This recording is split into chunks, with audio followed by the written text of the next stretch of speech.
அன்பர்களே, நண்பர்களே, அறிவறிந்த பெரியோர்களே, இன்று நாம் சிந்திக்க இருக்கக்கூடிய பொருள் பாவப்பதிவுகளும் போக்கும் வழிகளும் என்பதாகும். மனித பிறவி மகத்தானது என்றாலும் அதை உணரும்போது இறைநிலையிலே இருந்து தொடர்ச்சியாக வந்த பரிணாமத்தில் மனிதன் அதனுடைய தொடராக இறைவனேதான் மனிதனாகவும் இருக்கிறான் என்பது இன்று வேதங்கள் கூறுவது, பெரியோர்களெல்லாம் எடுத்துரைப்பது நீங்கள் அறிவீர்கள்.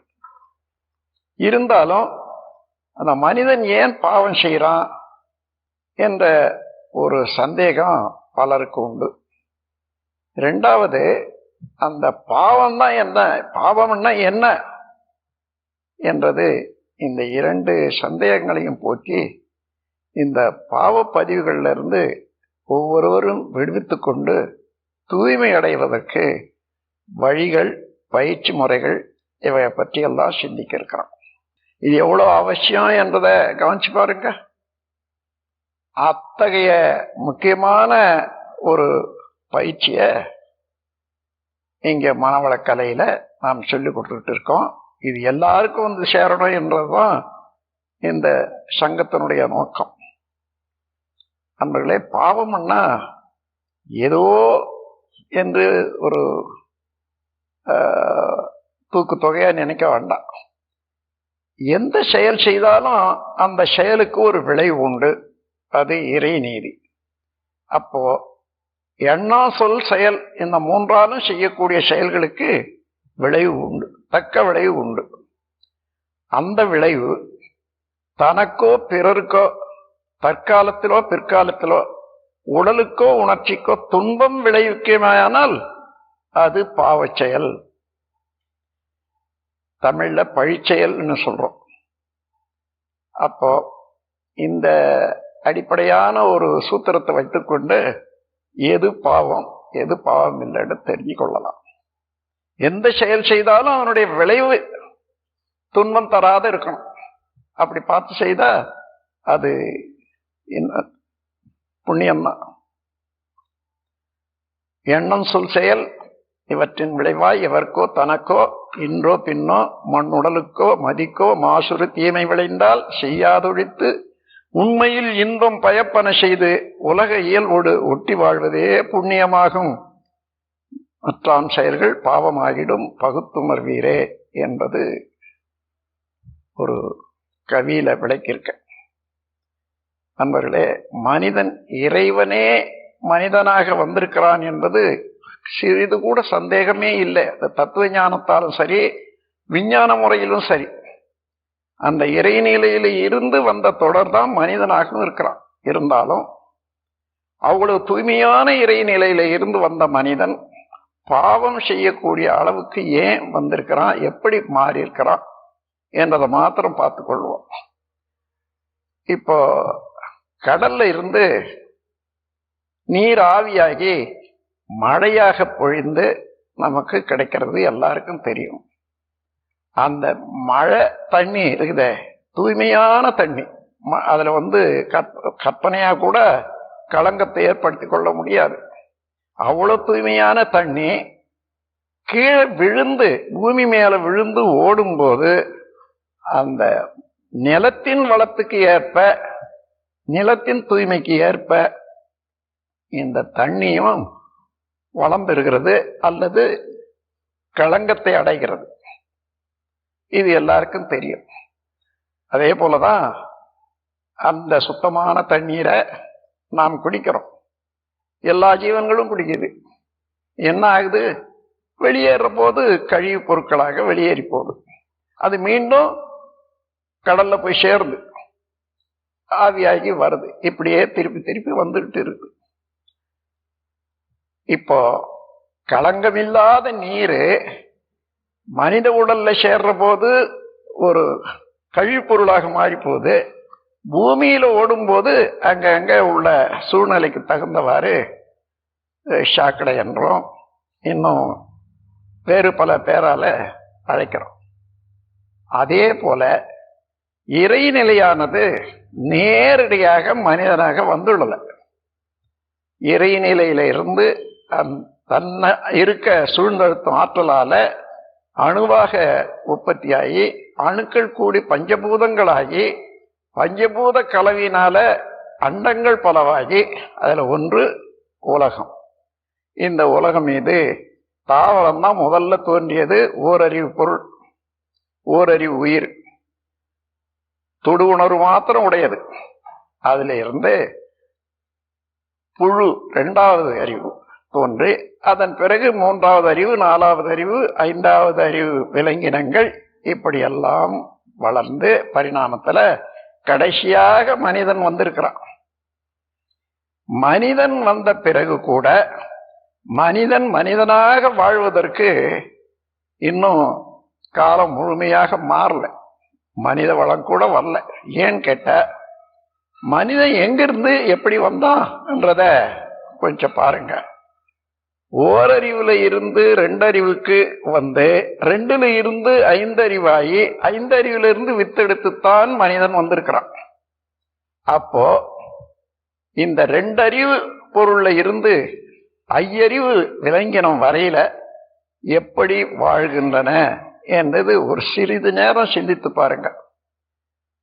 ஒரு மற்றொரு உயிரை வருத்துவது, அதை கொலை செய்வது, அதனுடைய உடலை பறிப்பது, தின்னுவது, அதனுடைய வாழும் சுதந்திரத்தை அழிப்பது ஆக 4 வகையான குற்றங்களை செய்துதான் எந்த ஜீவனும் விலங்கினம் பூச்சி எதுவா இருந்தாலும் சரி வாழ வேண்டியதா இருக்கு.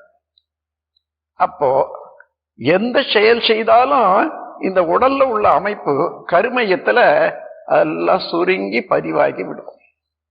அந்த பதிவு நல்லது செய்தாலும் சரி, தீயது செய்தாலும் சரி. ஆனால் இந்த உள்ளத்தை வருத்துவது, கொலை செய்வது, பொருள் பறிப்பது, அதனுடைய வாழும் சுதந்திரத்தை அழிப்பது என்பது 4ம் குற்றம்தான். மனித மனதுக்கு மனித வாழ்வை வச்சு பார்க்கிற போது அது அது பாவம்தான். இருந்தாலும் அவைகளெல்லாம் அந்த விலங்கினத்துக்கு பாவம் என்று மனிதன் சொல்ல முடியாது. ஏனென்றால் எந்த விலங்கினத்துக்கும் தனக்கு வேண்டிய உணவை தயார் செய்து கொள்ளக்கூடிய சக்தி கிடையாது, இயற்கையிலேயே இல்லை. அதனால அது இன்னொரு ஜீவனை வதைத்துத்தான் உண்ண வேண்டும். அது இயற்கையிலேயே ஏற்பாடு. அது பிடிக்கும். அதனால அங்க போய் அது தவறு, அது பாவம் செய்து என்று சொல்ல முடியாது. ஆனால் தொடர்ந்து வந்த அந்த பதிவுப்படி பார்த்தீங்கன்னா பரிணாமத்துல அந்த கருமையத்துல எந்த ஜீவனாக இருந்தாலும் செய்யக்கூடிய செயல்கள் எல்லாம் அது அலை வடிவத்துல சுருங்கி பதிவாகி இன்னும் தொடர்ந்து வரக்கூடிய பரிணாமத்துல அது வந்துட்டே இருக்கும், செராக்ஸ் காப்பி மாதிரி. அப்போ எல்லா விலங்கினங்களும் செய்த துன்பங்கள் அல்லது குற்றங்கள் எல்லாமே மனிதன் வரையில வந்தாச்சு. மனிதன் வாழ பிறந்த பிறகு மனிதனாகவே வாழறானா என்று பாருங்க, முடியாது. காட்டுல குகையில அப்படி வாழ்ந்திருந்த போது விலங்கினம் எப்படி வாழ்ந்ததோ அப்படிதான் வாழ்ந்திருந்தான். அதை தொடர்ந்து செயலாற்றி வந்ததுனால அந்த பாவ பதிவுகள் எல்லாம் மனிதன் தொடர்ந்து வந்து கொண்டிருக்கிறது. இப்பவும் பார்க்கிறோம். இந்த 4 குற்றங்கள் தான், 4 வித பாவங்கள் தான் உலகம் முழுவதும் பரவலா இருக்குது. எந்த செயல் குற்றம் செய்தாலும் இந்த 4ல ஒண்ணுதான் அடங்கும். அதாவது பிற உளம் வருத்துதல், பிற கொலை செய்தல், பொருளை பறித்தல் அல்லது உடலை பறித்தல், வாழும் சுதந்திரத்தை அழித்தல். இந்த 4 குற்றங்கள் இல்லாம எந்த ஜீவனும் வாழல. அவைகளெல்லாம் பதிவாகி மனிதன் வரைக்கும் வந்தாச்சு. அப்ப மனிதனாண்ட இந்த 4 குற்றங்களும் பரம்பரை பதிவாகவே இருப்பது, கருமைய பதிவாகவே. ஆகவே மனிதன் இதை உணர்ந்து நான் மனிதனாக இருக்கிறேன், எனக்கு உணவு உற்பத்தி செய்ய தெரியும், அதனால எந்த ஜீவனையும் நான் வதைக்க கூடாது என்று தெரிந்து அதிலிருந்து விடுபட்டு வாழ்க்கையை மாற்றிக்கொண்டான் பாருங்க, அவர்களை மகான்கள் என்று சொல்றோம். ஆண் என்று சொன்ன மனிதன், மகான்னா பெரிய மனிதன், உயர்ந்த மனிதன். அந்த முறையில மகான்கள் எல்லாம் அவர்கள் பெற்ற அனுபவத்தை மற்றவர்களுக்கு சொல்லி வாழ்க்கையை சிறிது சிறிதாக அந்த விலங்கின செயல்ல இருந்து மனிதனாக மாறுவதற்கு பலவிதமான பயிற்சிகளை கொடுக்குறாங்க. அந்த பயிற்சிகள்ல ஒண்ணுதான் இப்போ பாவப்பதிவுகளும் போக்கும் வழிகளும். அந்த பதிவுகள்ல இருந்து மனிதன் விலகலைன்னு சொன்னா திரும்ப திரும்ப அதே செயல்களை செய்து அதன் காரணமாக துன்பங்களை அனுபவிக்க வேண்டியதுதான். அதனால இந்த பாவ பதிவுகளை ஒவ்வொருவருக்கும் உள்ள இருக்கக்கூடிய பதிவுகள் என்ன என்றதை பார்த்து அதை போய்க் கொள்ளணும். இந்த கருமையத்தில் இருக்கக்கூடிய பாவ பதிவுகளை எப்படி கண்டுபிடிக்கிறது? உடலிலே நோய், உள்ளத்திலே களங்கம் அல்லது அமைதியின்மை, இந்த இரண்டை கொண்டுதான் தெரிஞ்சு கொள்ளலாம் நாம் என்னென்ன வகையில நாம் குற்றம் செய்திருக்கிறோம், அந்த குற்றப்பதிவு எனக்குள்ளாக இருக்கிறது, இதை போக்கி ஆகணும். நம்ம எண்ணமே அதுக்கு சாட்சி, செயல்களே சாட்சி. ஆகவே எண்ணம் செயல் இந்த இரண்டையும் ஆராய்ந்து மாற்றிக்கொள்ளக்கூடிய போது மனிதன் தூய்மையாயிடுறான். அவனுடைய கருமையமும் தூய்மையை அடைந்து விடுகிறது. அதில் இருந்து உற்பத்தி ஆகக்கூடிய குழந்தைகளும் தூய்மையாகும். அதன் பிறகுதான் மனிதன் மனிதனாக வர்றான். அது வரைக்கும் இந்த விலங்கின பதிவுகள் வழியே மனிதன் வாழலாம் பாருங்க.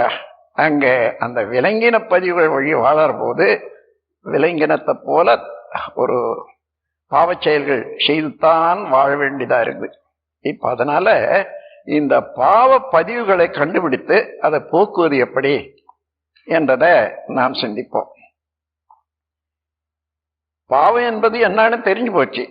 அது எப்படி பதியுது என்றதும் இப்போ நான் எடுத்து சொல்லிட்டேன். எந்த செயல் செய்தாலும் அந்த செயல் அல்லது எண்ணம் இவைகளெல்லாம் அலை வடிவத்துல கருமையத்துல சுருக்கி இருப்பு வைத்து காத்து கொண்டிருக்கிறது இறை ஆற்றல். ஆகையினால நாம் என்ன செய்தாலும் இறைநிலைக்கு தெரியாத செய்யறது இல்லை. நம் மனம் என்பது இறைநிலை அடித்தளமாக கொண்டு அவனுடைய அலையே மனித மனமாக இருப்பதனால மனிதன் செய்யக்கூடிய அலை வடிவத்தில் செய்யக்கூடிய செயல்கள் எல்லாமே நிலையிலே உள்ள இறைநிலையில பதிவாகித்தான் இருக்கும். அதனால ஒன்று கூட விட்டு போகல. இதை தெரிந்து கொண்டோம். இப்போ இனிமே நாம் அந்த தவறுகள் செய்யாதிருக்கணும், பாவம் செய்யாதிருக்கணும் என்றது ஒரு முடிவு எடுக்கணும். அதன் பிறகு முன்ன செய்த பாவங்களுக்கெல்லாம் மேல் பதிவு போட்டு அதையும் தூய்மை செய்து கொள்ளணும். இந்த ரெண்டு வழிகளை பற்றி சிந்திப்போம். இதற்கு 3 வழிகள் உள்ளன. ஒன்று பிராயச்சித்தம், 2வது மேல் பதிவு, 3வது அடியோட தூய்மை செய்தல். இந்த 3 வழிகள்ல 3ஐயும் தெரிந்து கொள்ள வேண்டியதான். ஒவ்வொன்றையும் பின்பற்றி மனிதன் வாழணும். இப்போ பிராயச்சித்தம் என்பது என்னன்னு பாருங்க. ஒரு செயல் செய்தோம்னா பதிவாகுதுன்றது நல்லா தெரியும். ஆனா அந்த செயல் செய்த போது இது தவறு என்று தெரிந்து கொள்றோம். அது பதிவு மீண்டும் திரும்பி பிரதிபலிக்காத முன்னதாக அந்த பதிவை மாற்றி விடலாம். உதாரணமா, பகல் சாப்பாடு சாப்பிட்டோம், அதிகமாக போச்சு. இங்க மாலையில மீண்டும் பசி சாப்பிட போறோம். அப்போ பசி எடுக்கல, அதுக்கு மேலேயே சாப்பிட்டோம்னா மந்தமாகும். அந்த மந்தம் அதுல இருந்து பல தொந்தரவுகள் கொடுக்கும். இப்ப இது பாவம் தானே. நமக்கே நம்ம இயற்கையாக அமைந்துள்ள இந்த உடலுக்கு மாற்று வழியாக, அதாவது முரண்பாடாக ஒரு செயல் செய்யற போது அது இறைநிலைக்கே எதிர்ப்பாக செய்யறோம். அது பாவம் தான். அதனாலதான் அந்த பாவத்தின் சின்னமாக அஜீரணம், இன்னும் பல வியாதிகள் இதெல்லாம் வருது. இப்ப தெரிந்து கொண்டோம்.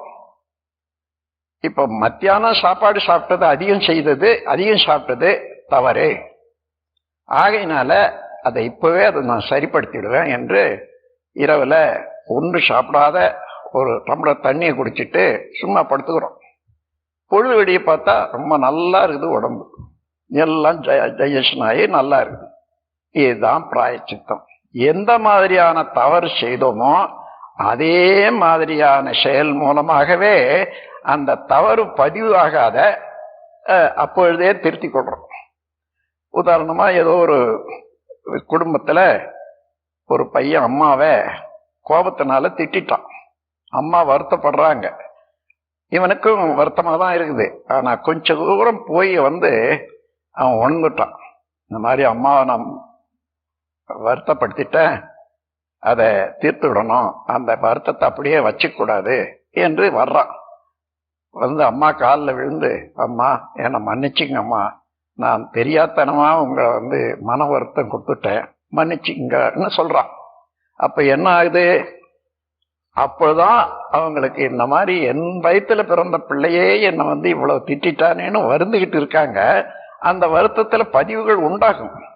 ஆனா அந்த பதிவை அப்பொழுதே அவங்க உணர்ந்து, அப்பா நீ இது வரைக்கும் உணர்ந்துட்டியே, அது போதும், உன்னை மன்னிச்சுட்ட, நீ போப்பா, நல்ல மாதிரி ஆயிரு, இனிமே இந்த மாதிரி தவறு செய்யாத சொல்றாங்க அம்மா. இதுதான் பிராயச்சித்தம். எந்த செயல்ல தவறு வந்ததோ அந்த தவறை அங்கேயே திருத்தி கொண்டு மீண்டும் புதுமைப்படுத்திக் கொள்வது எதுவோ அதுதான் பிராயச்சித்தம். அதுக்கு மேல் பதிவு. ஒருவன் ஆல்கஹால், அதாவது சாராயம் குடிக்கிறான், போதைப் பொருள் சாப்பிட்றான். அது உடல்ல அப்படியே ஊறி குடல்லாம் வெந்து போச்சு, என்ன இருதயம் கெட்டு போச்சு. டாக்டர் பார்க்கிறாரு, அப்பா இனிமே நீ இந்த ஆல்கஹால் சாப்பிட்டா உடம்புக்கு ஆகாது, கட்டாயம் நீ செத்து போவ, அதனால நிறுத்திடணுன்றாரு. ஐயோ என்னால முடியாது, நானும் ட்ரை பண்றேன், ஆனா முடியல, நான் என்ன செய்யறதுன்றான். நீ போய் ஒரு டாக்டர், சைக்காட்ரிஸ்ட் டாக்டரை போய் பார்ப்பா, அவங்க நல்ல மாதிரி சொல்லி கொடுப்பாங்க உனக்கு வழி, அந்த வழியை பின்பற்றினா நீ நிறுத்திடலாம். சரின்னு சைக்காட்ரிஸ்ட் கிட்ட போறான். என்னப்பா எவ்வளவு நாடா? எனக்கு ஒரு 15 வருஷமா இந்த மாதிரி குடிச்சு பழக்கமாகி போச்சு, ஏன் நிறுத்த முடியலன்ற. அந்த பழக்கத்துல நிறுத்தன்னா மற்ற எந்த வேலையும் செய்ய முடியல. எனக்கு எப்படி இருக்குதுன்னா, அந்த நேரம் குடிக்கலன்னு சொன்னா ஒவ்வொரு நிமிஷமும் என் உடல்ல உள்ள செல்கள் எல்லாமே சாராயம் சாராயம் சாராயம் கத்துற மாதிரியா இருக்குது. நான் வேற எந்த வேலைக்கும் போக முடியறதில்லை. நான் என்ன செய்வேன் டாக்டர்? சரி, உனக்கு நான் ஒன்று சொல்றேன். நீ எந்த நேரத்துக்கு சாராயம் சாப்பிட்ற? 7 மணிக்கு ராத்திரிக்கு. இந்த 7 மணிக்கு முன்ன 6 மணிக்கு நல்ல ஒரு கப் பால் எடுத்துட்டு பாதாம் பருப்பு, ஏதோ இது கற்கண்டு இதெல்லாம் போட்டு நல்லா காய்ச்சி ஒரு டம்ளர் ஃபுல்லா சாப்பிடுது. முதல்ல சாப்பிட்றது கஷ்டமா தான் இருக்கும். இது வரைக்கும் சாராயம் குடிச்சிட்டு இப்ப பால் குடிக்கிறதுன்னா கஷ்டமா தான் இருக்கும்.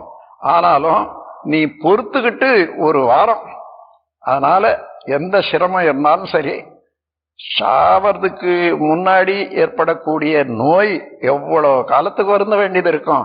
அந்த மாதிரி நீயா உன்னை வருத்தி கொள்ற மாதிரியா ஒரு வாரம் வச்சுக்கோ, நீ இந்த பாலை சாப்பிடு. சரி சார்ன்னு கேட்டு வந்துடுறான். வீட்டுக்கு வர்றான். வர்ற போதெல்லாம் உள்ளத்துல, அதாவது இந்த பழக்கத்தின் வாயிலாக வரக்கூடிய எண்ணங்கள் எல்லாம், என்னை ஏமாத்த பாக்குறீங்களா, என்னை ஏமாத்த பாக்குறியா, எங்களை ஏமாத்த பாக்குறியான்ட்டு உடல்ல உள்ள செல்கள் எல்லாம் சேர்ந்துட்டு கத்துற மாதிரியா இருக்குது. ஐயோ எப்படிதான் நான் நிறுத்த போறேன்னுட்டு வர்றான். இருந்தாலும் சரி, டாக்டர் சொன்னாரே பிடிவாதமா இருந்துதான் செய்யணும்னுட்டு சரின்னுட்டு அன்னைக்கு குடிக்கிறான். அந்த ஒரு கப்பு முதல்ல பாலை குடிக்கிற போது ஒவ்வொரு செல்லும் உடல்ல கூச்சல் போடுற மாதிரி தெரியுது எனக்கு. ஐயோ இந்த பாவி என்னை ஏமாத்துறானே, எங்களை ஏமாத்துறானே என்ற அளவுக்கு அவ்வளவு மன வருத்தமா இருக்குது அவனுக்கு. ஆனா பொறுத்து கொண்டே சாப்பிட்றான். சாப்பிட்டு முடிச்சுட்டான் அன்னைக்கு. அதன் பிறகு அன்னைக்கு பொருத்தமாக இல்லை, இருந்தாலும் தாங்கி கொண்டான். மறுநாளைக்கு அதே போல 6 மணியை பார்க்கறான், பால் குடிக்கிறான். இப்படி 7 நாட்கள் போன பிறகு இவனுக்கு என்ன ஆகுது, அந்த 6 மணிக்கு முன்னதாகவே சாராயம் சாப்பிடணுன்ற எண்ணம் வந்ததே முன்னெல்லாம். அதற்கு பதிலாக நல்ல பால், அந்த சர்க்கரை போட்டு பாதம் பருப்பு போட்டு சாப்பிட்ற பால் தான் வேணும், அதை சாப்பிடணுன்ற எண்ணம் உண்டாகுது. ஆல்கஹாலுக்கு பதிலாக பால் சாப்பிடணும் எண்ணம் வந்துடுது இல்லையா, அந்த பழக்கத்தினால ஒரு வாரம் பழக்கத்தினால அப்படியே சாப்பிட்றான். அதோட விட்டு போச்சு, உடல் நல்லா ஆகிப்போச்சு, டாக்டரையும் ஏதோ மருந்து கொடுத்தாருன்னு வச்சுங்க. இப்ப என்ன ஆச்சு, மேல் பதிவு ஏற்கனவே ஒரு பதிவாகி போச்சு. அந்த பதிவு நீண்ட நாளா இருந்து இவனை வாட்டிக்கிட்டு இருக்குது. அந்த பதிவுல இருந்து புதிய பதிவு, உணர்ந்து தெளிந்த பதிவை, அனுபவபூர்வமான பதிவு மேல் ஏற்றி அதை சரிப்படுத்திட்டான். அதுக்கு உதாரணம் எப்படி சொல்லலாம்னா, இப்போ ஒரு பேச்சு டேப்ல எடுக்கிறாங்க, அந்த பேச்சு எடுத்துட்டாங்க, போட்ட அதே தானே என்ன பேசினாங்களோ அதே கேட்கும். அதற்கு பதிலாக என்ன பண்றான், அந்த டேப் இவனுக்கு தேவையா இருக்குது, வேற ஒரு பாட்டை அது மேல போட்டு பதிவு பண்றான். அப்ப பதிவு பண்ணிட்ட பிறகு அதே டேப்பு போட்டா என்ன தெரியும், அப்போ முன்னைய இருந்தது அழிஞ்சு போடும், பின்னால போட்டான் பாருங்க, அதுதான் பாட்டு தான் வரும். அதுபோல இது மேல் பதிவு. ஒரு பழக்கத்தின் மேல இன்னொரு பழக்கம் முறையாக ஆராய்ந்து திருத்தி ஒரு திட்டமிட்டு பழக்கத்தை கொண்டு வந்துட்டால் அது போல மேல் பதிவு உண்டாகும். அதே போலதான் ஒரு யோகாசிரமத்துல போய் எக்ஸசைஸ் அதெல்லாம் செய்து கொண்டு உறுப்புகளை ஒழுங்குபடுத்தி கொண்டு பழக்கத்தை மாத்துறாங்களா இல்லையா, அது போல எல்லாம் இதெல்லாம் மேல் பதிவுகள். அதற்கு மேலாக அடியோடு ஒழித்தல். மனிதனாக மனம் ஒரு எல்லை கட்டிய உள்ளத்தோடு உலாகிற போது தினசரி நடக்கக்கூடிய காரியங்களை திருப்பி திருப்பி அதையே செய்துட்டு இருக்க முடியாத பழக்கம் வரும். இவ இறை உணர்வு பெற்று ஆன்மீக சங்கத்தில் சேர்ந்து இறைவனேதான் இம்மாதிரி பரிணாமத்தில் மனிதனாக வந்திருக்கான், அது மத்தியில இந்த மாதிரி செய்த செயல்கள் எல்லாம் பதிவாகி இருக்கிறது, அதை இறைவனாகவே உணர்ந்து கொண்டான்னா இறைவனை உணர்ந்த உடனே எல்லாமே தூய்மையாகிவிடும் என்றதை தெரிஞ்சு கொண்டான். அது முதல் கொண்டு எந்த குற்றம் செய்யறது நிறுத்திவிட்டு நல்லதே செய்ய பழகலாம். நல்லதே செய்யறதுன்னா என்ன, பிறர் மனதுக்கு துன்பம் இல்லாத வாழ்வது, பிற உயிரை கொல்லாதிருப்பது, பிறருடைய பொருளை பறிக்காமல் இருப்பது, பிறருடைய வாழ்க்கை சுதந்திரத்தை பறிக்காமல் இருப்பது என்ற 4 வகையான ஒரு செயல்பாட்டை வழக்கத்தை கொண்டு வந்துடுறான். இறைநிலையும் உணர்ந்தான், அதே நேரத்துல என்னுடைய மனதில் உள்ள குறைபாட்டை போக்குறதுக்கு இம்மாதிரி செயல் திட்டங்களை வகுத்து கொண்டு செய்துட்டு வர்றான். இந்த 4 வகையான நல்ல செயல்களை பின்பற்றி வரும்போது தூய்மையான புதிய பதிவுகள் உண்டாகுது. அந்த பழைய பதிவுகள் அத்தனையும் போய் இவ தெய்வமாகவே மாறிடுறான். எந்த ஒரு பொருளை, எந்த செயலை அடிக்கடி ஒருவர் நினைந்தாலும் அதே குணமாக அதே தன்மையாக மனிதன் மாறிவிடுவான். அந்த தத்துவத்தின்படி மனிதன் இறைவனையே எண்ணி எண்ணி தூய்மை அடைந்து விடுகிறான். அதனால எல்லா பாவங்களும் அடியோடு ஒழிந்துவிடும். இதுதான் அடியோடு ஒழித்தல். ஆகவே இந்த முறையில இந்த 3 முறைகளையும் தெரிஞ்சு நாம் பின்பற்றணும். பின்பற்ற போது ஒவ்வொருவரும் இந்த பதிவுகள்ல இருந்து முதல்ல விலங்கிற பதிவிலிருந்து நீங்கி விடுற போது மனிதனாகிறான். மனிதனான பிறகு இறைநிலை உணர்வு பெற்ற இறைவனாகிறான். அந்த இடத்துலதான் மனித அறிவு முற்று பெறுகிறது. அது முக்தி என்றோ மோட்சம் என்றோ சொல்வார்கள் என்று கூறி இந்த பெருமையை எல்லோரும் அடைய தகுதி வாய்ந்தவர்கள். அந்த தகுதியை அடைவதற்கு சிறு முயற்சி எடுத்தாலும் போதும் என்று கூறி என்னுடைய உரையை இதோடு நிறைவு செய்கிறேன். வாழ்க வளமுடன். வாழ்க.